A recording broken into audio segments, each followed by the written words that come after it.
Palabra de ánimo de nuestro Dios, de instrucciones que nos diga cómo actuar en este nuevo año. Y por eso invité a mi hijito, al pastor Isaac Gutiérrez, que tiene un tema que me encanta acerca de esto y espero que el Señor nos hable a todas. Isaac, bienvenido, pastor. Miren qué presumida me siento. Mi hijo precioso, orgullo. Pero más que nada, pues siervo de Dios, y aquí lo dejo para que nos bendiga. No, está bien.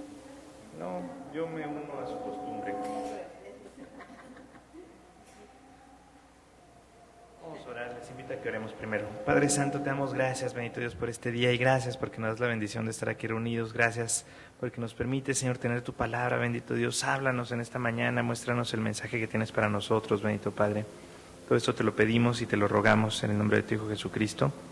Amén. Amén. Yo les voy a confesar una cosa. Melanie y yo habíamos decidido ya no tener más hijos y cosas así, porque yo digo que si tenemos un segundo hijo, no lo vamos a querer tanto como el primero, porque esa fue mi experiencia familiar cuando nació Eli. Yo no quería tanto a Eli como me quería a mí mismo. Pero ahora que tenemos una perrita, Marceline, es niña, yo siempre pensaba así como que yo no podría ser papá de una niña, o sea, ¿cómo le voy a enseñar de Star Wars o de fútbol y esas cosas? Pero pues es niña. Pero con la perrita Marceline ya me di cuenta que sí podría ser papá yo también de una niña, porque ella sí la trato de princesa y aunque pues no tiene nada de princesa, ¿verdad? Tiene más bien cara de jabalí. Pero me di cuenta que sí me gustaría eso, pero la manera en la que Melanie casi me convenció de que eventualmente sí tuviéramos una hija, fue que me decía, y le podemos poner Regina. Yo decía, y luego Regina es nombre así como de reina, o sea, no me gusta. Pero si le ponemos Regina, le puedes decir Rex y decorarle su cuarto de dinosaurios. Y fue cuando me di cuenta que sí, podría ser papá de una hija. Y le diría Rex, tiranosaurio Rex o algo así.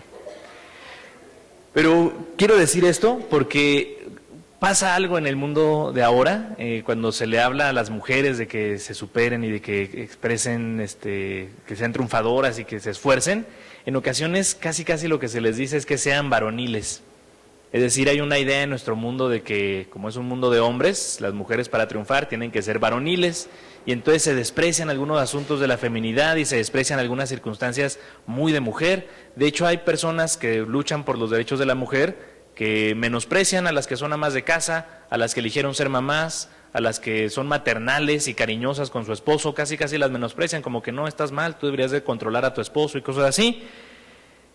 Y justamente con este estilo se critica mucho a la Biblia, porque la Biblia sí le enseña al hombre a ser hombre y a la mujer a ser mujer. Y entonces dicen algunas personas que la Biblia es machista y que la Biblia tiene valores del patriarcado y cosas así, y que denigra a la mujer. Yo quiero leerles un pasaje que echa por tierra esto.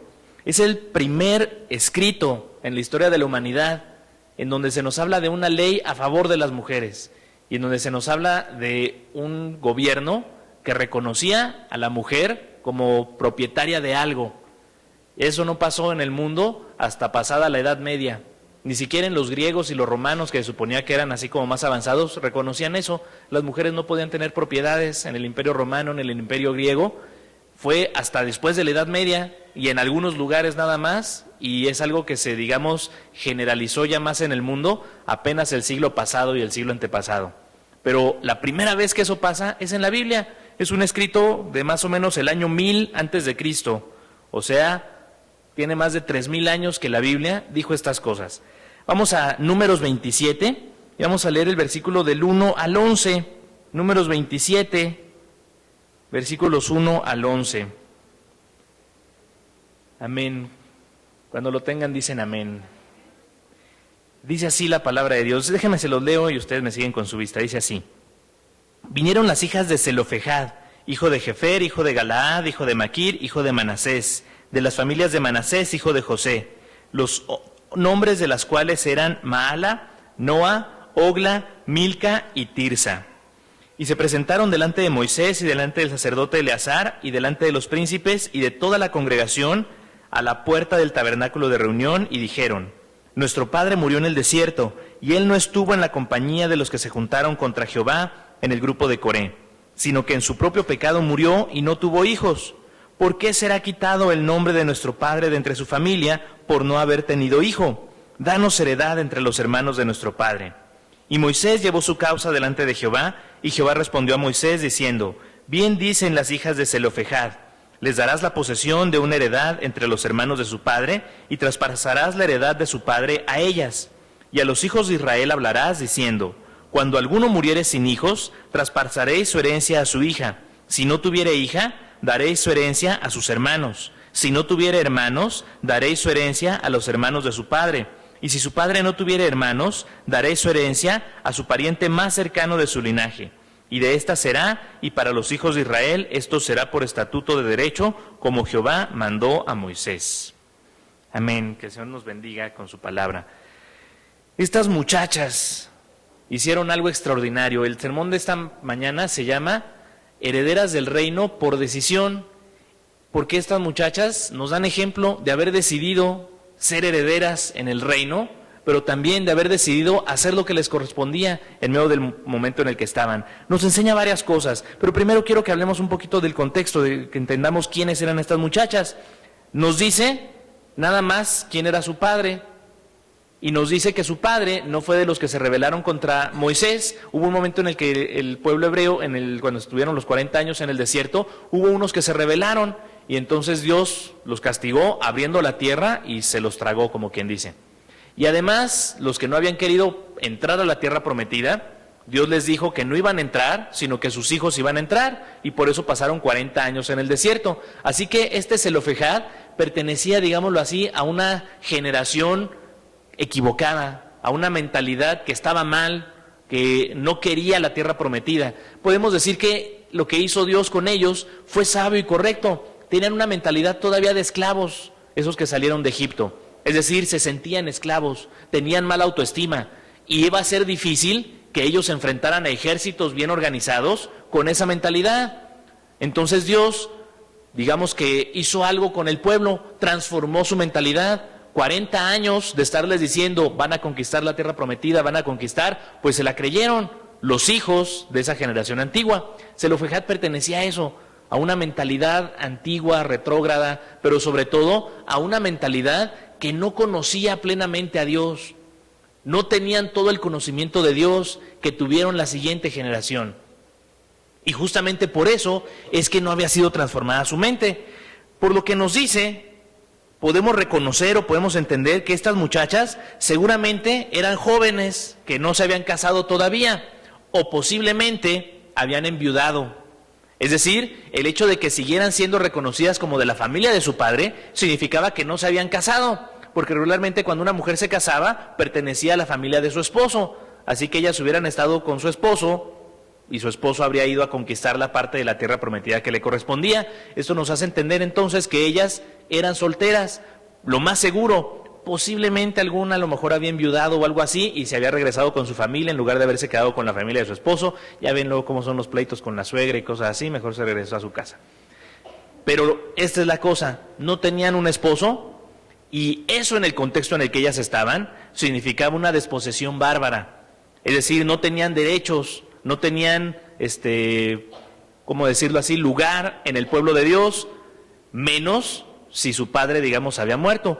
Y de hecho la petición que ellas hicieron es muy interesante. No pidieron ellas formar parte de uno de los pueblos que iban a conquistar esa tierra. Dijeron, danos heredad junto a los hermanos de nuestro padre. Es decir, de lo que les va a tocar a nuestros tíos, que nosotros podamos vivir ahí con ellos. O sea, ellas no fueron así como a exigir de danos nuestra propia parte de la tierra prometida. Pero lo que dijo Dios y lo que dijo Moisés fue diferente. Fue darles una heredad junto con sus tíos, es decir, no de parte de ellos. O sea, no les iban a quitar algo a sus tíos para dárselo a ellas, no. O sea, lo mismo que les iba a tocar a sus tíos, les iba a tocar a ellas, como si ellas fueran a conquistar la parte de su padre. Y esta es la parte más interesante. Aquí el pueblo hebreo todavía no conquista la tierra prometida. Se están organizando de a cómo la van a conquistar. Es decir, están quedando de acuerdo, a ti te toca conquistar ese pueblo, a ti te toca conquistar esa montaña, a ti te va a tocar conquistar esa ciudad. De hecho, la manera en la que se conquistó la tierra prometida es que en las ciudades grandes todo el pueblo combatió junto, es decir, los mejores soldados de cada tribu se juntaron, hicieron un ejército y todos iban y conquistaban las ciudades grandes.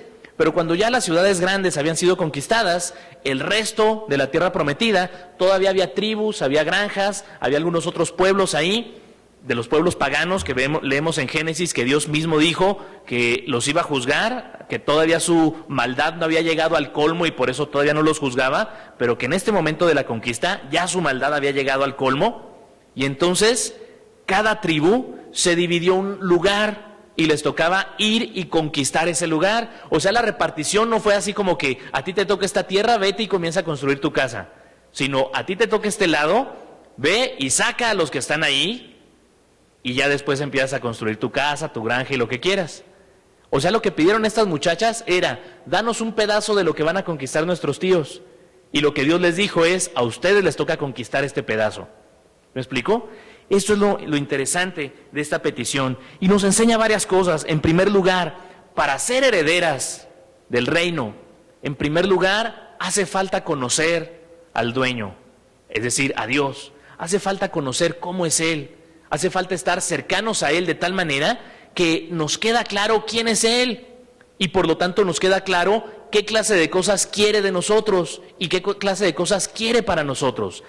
Yo me pongo a pensar en esto, que seguramente había otras muchachas en esta situación. Es decir, seguramente había otras mujeres que estaban en esta misma situación que estaban ellas. Pero no todas fueron a pedir a Moisés y a los príncipes del pueblo, como dice aquí, a que les dieran una heredad. No todas fueron con los sacerdotes a decirles, oigan, denos un pedacito. Solo estas 4 muchachas. Me hace creer que ellas tenían una idea de Dios diferente a las demás. Es decir, ellas sabían algo de Dios que a lo mejor otras personas del pueblo no se habían imaginado.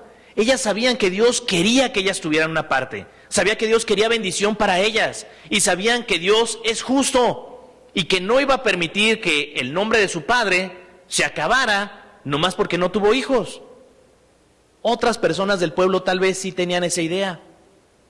Tal vez sí creían, bueno, a lo mejor Dios es así y no quiere que yo tenga bendición. A lo mejor si me pasan cosas malas es porque le caigo gordo a Dios o algo así. Hay un joven aquí en la iglesia que le hacemos chiste de eso, Raúl, a lo mejor lo conocen, porque siempre se anda cayendo, siempre le andan pegando toda clase de cosas, pero el colmo fue una vez que andaban en un parque y de pronto le cayó un tomate. Había ahí como un tianguis o algo así, pero el tomate no cayó así que de pronto le llegó, no, el tomate cayó así encima de él, en su cuerpo. ¿Y quién me anda aventando tomatazos? Y entonces le estábamos diciendo, es Dios, que ya le caíste gordo, por eso te va tan mal, porque Dios te tiene ojeriza. Cuando ora a Dios, Señor, bendíceme, y Dios le dice, ¿qué no entiendes que me chocas? ¿Que no te quedó claro ya? Hay personas que a veces así creen de Dios, creen, no, es que a mí me tocó sufrir, es la cruz que me tocó cargar, como si Dios quisiera maldición para nosotros. Pero no es así. Estas muchachas lo entendieron y reconocían, no, espérate, Dios no quiere eso para nosotras. Dios quiere que yo tenga bendición, Dios quiere que nosotros también vivamos bien. Vamos a decirle a Moisés, porque algo están haciendo ellos que no está correcto, que está evitando que Dios nos bendiga. Y fueron y le dijeron, y lo que dice aquí, se presentaron delante de Moisés y delante del sacerdote y delante de los príncipes y de toda la congregación. O sea, estuvieron duro y dale diciendo, a ver, hasta que alguien nos haga caso. Y luego dice que Moisés llevó su casa delante de Jehová y Jehová respondió a Moisés diciendo, bien dicen las hijas de Zelofejad. O sea, ciertamente Moisés no estaba seguro, pero cuando le preguntó a Dios, Dios le dijo, pues sí, está bien lo que están pidiendo. Y es más, cambia la ley, que ahora diga de esta manera. Ellas conocían a Dios y sabían que Dios quería bendición para sus vidas. Y por eso es que se atrevieron a pedirle a las personas que reconocieran eso. Y esto es otra cosa impresionante de eso. Lo que ellas pidieron no era tan grande como lo que recibieron. Ellas reconocían, pues sí, que nos den ahí una parcelita o algo así que vivamos con nuestros tíos. Pero lo que Dios les dijo fue más grande.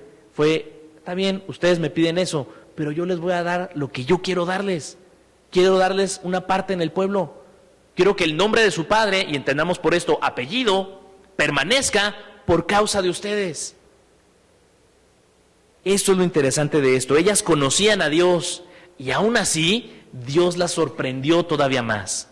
Esto es lo que pasa cuando conocemos a Dios. Para ser herederas del reino, hace falta esto, conocer a Dios y estar dispuestos entonces a hacer lo que sabemos que Él quiere de nosotros. Y seguramente nos va a sorprender. Seguramente eso que conocemos de Dios va a crecer. Es decir, no va a ser que ya sé exactamente cómo es Dios, me va a enseñar más de sí mismo y me va a permitir conocerle mejor y tener una mejor relación con Él. Una segunda cosa, para ser herederas del reino hace falta conocer a Dios, pero también hace falta reconocer quién soy. Hace falta reconocer quién soy.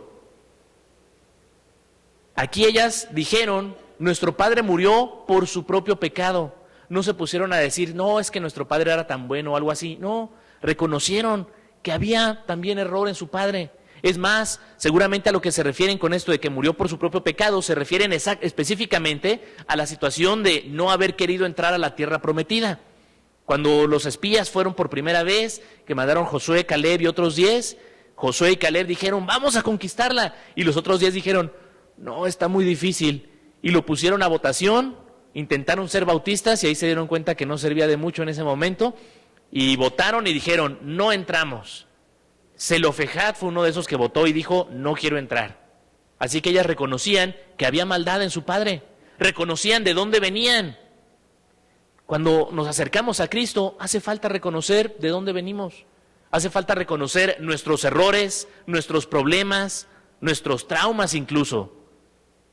No ocultarlos en una especie de orgullo o en una especie de mantener las apariencias. No, ante Dios no se pueden mantener las apariencias. Reconozcamos todo lo que está mal en nosotros, pero también reconozcamos lo que está bien en nosotros, que somos sus hijos, sus hijas, que somos parte también de este reino, redimidos por su gracia. Es cierto, somos pecadores, pero fuimos redimidos.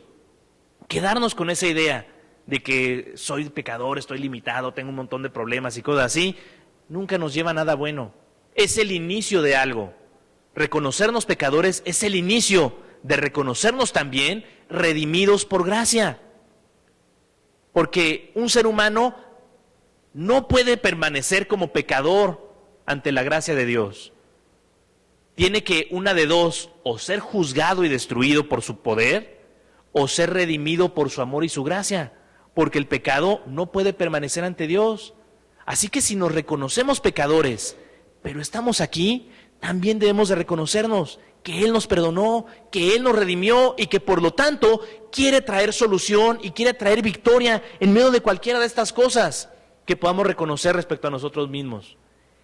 Por eso es que ellas tuvieron el valor de acercarse a los seres humanos, porque sabían, somos parte del pueblo. Dios nos hizo parte de su pueblo y estamos aquí. Y merecemos esto que queremos pedir. No porque se lo merecieran por sus acciones o por sus méritos, sino por la gracia de Dios que les permitió ser parte del pueblo de Dios. Esto es lo importante de esto. No merecemos la bendición de Dios porque seamos muy buenos. No merecemos la bendición de Dios porque hagamos cosas que nos hacen ganarnos su gracia y su amor. No, no nos la ganamos, pero Él nos la quiere dar de todas formas. Así que en cierto sentido, no nos la merecemos, no somos dignos de ella, pero sí la vamos a recibir. Lo único que nos evita recibirla entonces es que no tengamos la actitud de sometimiento a su gracia. Es decir, que no deseemos, que no lo anhelemos. Nos pasa algo, cuando queremos cosas buenas regularmente los seres humanos, casi siempre lo pensamos más bien como una especie de sueño, más que como un plan. Es decir, a los jóvenes uno les pregunta así, ¿qué quieres ser de grande? Y la mayoría de los jóvenes del día de hoy dicen que quieren ser cantantes. O si son hombres, que quieren ser futbolistas. Pero no hacen nada al respecto. No entrenan, no ensayan, no hacen nada. O sea, nomás lo tienen así como un sueño. ¿Qué esperan? Que un día estén cantando en la regadera y pase por ahí un productor discográfico y los escuche y ¡oh! Alguien aquí está cantando maravillosamente. Y ya, lleguen. ¿Me explico? Por eso los programas de esos como La Academia, La Voz, American Idol y esas cosas, llega tanta gente, porque así se imaginan que va a ser, sí, algo fácil. Regularmente cuando pensamos en las cosas que deseamos, lo pensamos así, más bien como un anhelo, más que un plan que vamos a realizar.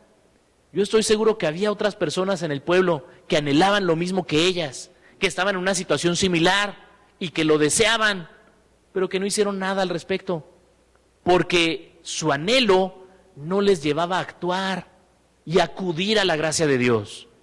Cuando reconocemos que Dios nos redimió por gracia, por amor, y que ya resolvió el problema más grande que teníamos, que era nuestro pecado, ya lo clavó en la cruz, entonces cualquier otra cosa es más sencilla, más fácil de resolver y más posible que la recibamos. ¿Se me explicó?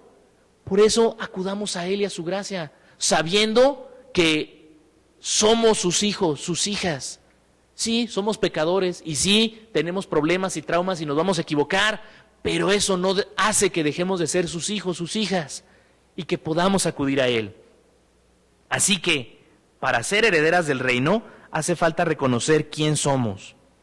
Una tercera cosa, hace falta dar pasos firmes. Para ser herederas del reino, hace falta dar pasos firmes para obtener esa heredad.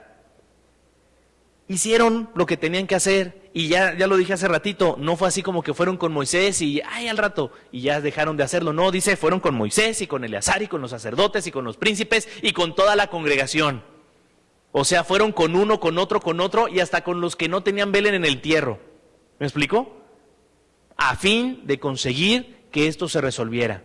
Hicieron lo que les correspondía hacer y más aún, lo que les dio Dios no fue nada más así como que ahí les tocó esta parcelita de tierra, no, sino ahí les toca conquistar esta porción. ¿Cómo lo iban a hacer ellas? Seguramente como vemos más adelante que fue en otros momentos, cuando Caleb dijo que le tocaba a él un monte, era una región en donde había varios pueblos, entonces le dijo Moisés, ¿quieres que te mandemos tropas? Como quien dice, ¿te prestamos más soldados? Y Caleb dijo, no, tal era mi fuerza entonces, tal es mi fuerza ahora. O sea, iba a ir Caleb con sus hijos y sus nietos. Cuando pensamos así en esa clase de batalla, siempre nos imaginamos así cientos de ejércitos y cosas así. Hay una carta que escribió el rey de la ciudad de Jaí a Egipto, en donde, o sea, está escrita hacia Egipto porque quería contratar unos mercenarios y les pidió 12 arqueros para que le ayudaran a defender esa ciudad. Es decir, no nos imaginemos ejércitos de miles de personas. Si con 12 arqueros consideraba que podía defender su ciudad, no era un ejército tan grande. En el Antiguo Testamento, especialmente cuando se nos dice la palabra 1000, regularmente se traduce como 1000, pero se descubrió hace algunos años que la palabra no debería de ser 1000, sino que debería de ser escuadrón. Entonces, cuando dice 3000, podría ser más bien 3 escuadrones, unos 90 personas. ¿Me explico? Así que cambian los números aquí. Así que seguramente estas muchachas iban a pedir ayuda de otras tribus, a que fueran los soldados a ayudarles, pero a ellas les tocaba ser las que estuvieran ahí. No sé si fueron a la batalla también ellas o no. El caso es que lo que les tocó no fue algo que significaba descanso y tranquilidad, sino que significaba trabajo y responsabilidad. El Señor así nos bendice con propósito. Y es más, ya nos ha bendecido con capacidades y con habilidades que quiere que utilicemos y que quiere fructificar más allá de nuestra habilidad para que funcione. Hay una frase que decimos los cristianos que a veces no la entendemos del todo, cuando decimos que el Espíritu da testimonio de alguien. Dice la palabra de Dios que podemos saber que alguien es salvo cuando el Espíritu da testimonio de él. ¿Pero a qué se refiere esta idea? Se refiere a que el Espíritu Santo actúa de tal manera que queda claro que es el Espíritu Santo en la vida de esa persona. Es decir, que si uno sabe contar hasta el 100, pero termina contando hasta el 200, es porque el Espíritu Santo lo logró. ¿Me explico? Es decir, que nuestras capacidades nos deberían de haber dado un resultado determinado, pero que el resultado que obtuvimos fue tan grande que no nos cabe duda que fue el poder de Dios actuando a través de nosotros. La cosa es esta: para que Dios nos bendiga de esa manera, regularmente nos dice que actuemos. No porque dependa de nosotros, sino porque el actuar nos permite a nosotros experimentar parte de la bendición que es el tener propósito en la vida, que es el formar parte del reino, una parte activa en el reino, alguien que funciona, que sirve, que es útil en el reino y por medio de quien se derrama bendición los unos a los otros. Hay un pasaje de la Biblia que algunas personas utilizan para explicar una idea nuevaerista del Evangelio, que debemos de reclamar ciertas cosas ante Dios y que exigirle que nos dé bendiciones. Pero no explica eso, déjenme se las explico. Es allá en Reyes, Eliseo va con un rey y van a enfrentar al ejército sirio. Y le dice Eliseo al rey: Dios me ha dicho que tomes una flecha y golpees en la tierra. Y entonces el rey golpea 3 veces. Y Eliseo, cuando se detiene, Eliseo le dice: no te hubieras detenido, si hubieras golpeado 5 o 6 veces, habrías derrotado al ejército sirio hasta destruirlos.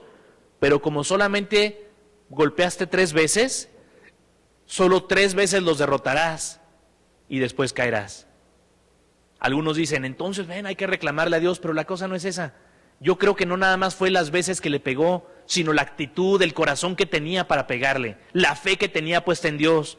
Yo me lo imagino así: pego a la tierra, a ver, agarro la flecha y 1, 2, 3. ¿Funcionó? Pero si hubiera agarrado la flecha y golpea, y le hubiera pegado a la tierra hasta romper la flecha, con ira, con coraje, con ganas de obtener la victoria, Dios habrá dicho: este sí quiere obtener la victoria, sí quiere hacer mi voluntad, sí quiere hacer lo que yo quiero hacer a través de él, está listo y dispuesto y va a hacer lo que le corresponde hacer. Lo voy a bendecir para que destruya el ejército sirio. ¿Me explico? Eso es lo que pide Dios de nosotros. No pide que nuestras acciones nos hagan obtener la victoria. Lo que pide es que confiemos en Él y confiemos en que lo que nos pide hacer nos va a ayudar a obtener victoria en medio de cualquier circunstancia. ¿Cuáles serán nuestros problemas el día de hoy? No tenemos que conquistar al ejército sirio, no tenemos que conquistar a los arameos, pero a veces tenemos que conquistar el estrés, la preocupación de saber cómo le vamos a hacer para mantener a la familia, la crisis económica, la crisis social. Son nuevos imperios que conquistar, son nuevos ejércitos a los cuales hay que vencer. Y Dios nos dice de la misma manera: golpea la tierra, como quien dice. Es decir, demuéstrame que quieres luchar por tu familia, demuéstrame que quieres luchar por tu casa, por tu vida, porque las personas de tu hogar sean salvas, porque haya paz en tu matrimonio, etcétera, etcétera. Y Dios nos va a bendecir. Lo único que pide es que demos un paso de fe, es decir, que actuemos confiando en Él, confiando en que su poder nos ayudará a obtener resultados mayores de lo que nosotros podemos obtener. Y finalmente, esta no es un qué hacer para ser herederos del reino, sino un resultado de convertirnos en herederas del reino. La bendición salpica a otras personas, es decir, Dios derrama bendición que alcanza a otros. No solamente Dios le dijo a Moisés: dales lo que ellas piden, sino además le dijo: y cambia la ley para que esto no vuelva a ocurrir. Es decir, esas otras muchachas que había por ahí en el pueblo, que también deseaban esto, pero que no se atrevieron a hacer nada, también recibieron la bendición. ¿Se me explicó? Es decir, se cambió la ley de tal manera que ahora ellas también iban a poder heredar, aunque ellas no fueron las que lucharon y se esforzaron porque Dios les diera una heredad en el reino. Eso es lo que pasa. Dios no nada más nos quiere que heredemos su reino, es decir, que obtengamos estas victorias que Él tiene para nosotros, para que nosotros seamos felices y plenos y presumamos a los demás, sino para que la bendición que nos da se convierta en bendición a otras personas, se convierta en paz, se convierta en victoria, para que otros también experimenten. Nuestro puro testimonio ya puede ser una bendición, pero además la sabiduría que adquirimos con eso. Sabiduría no es nada más tener experiencia, sino poder convertir la experiencia en un conocimiento útil, que me ayuda a bendecir a otros, que me ayuda a dar buenos consejos, que me ayuda incluso a ser un punto de referencia para que otras personas puedan saber qué hacer en medio de esas situaciones. El Señor no quiere nada más bendecirnos para que estemos bien nosotros, sino porque al bendecir a sus hijas, logra que otras personas también tengan bendición, porque se derrama a ellos. Así que 3 cosas que debemos de hacer para ser herederas del reino. Número 1, conocer a Dios, saber quién es Él, para acudir a Él. Número 2, como dije, conocernos a nosotros mismos, es decir, saber qué es lo que tenemos que resolver ¿Y qué es lo que tenemos que Dios quiere utilizar y bendecir? Que somos sus hijas, somos sus hijos y que por lo tanto nos quiere bendecir.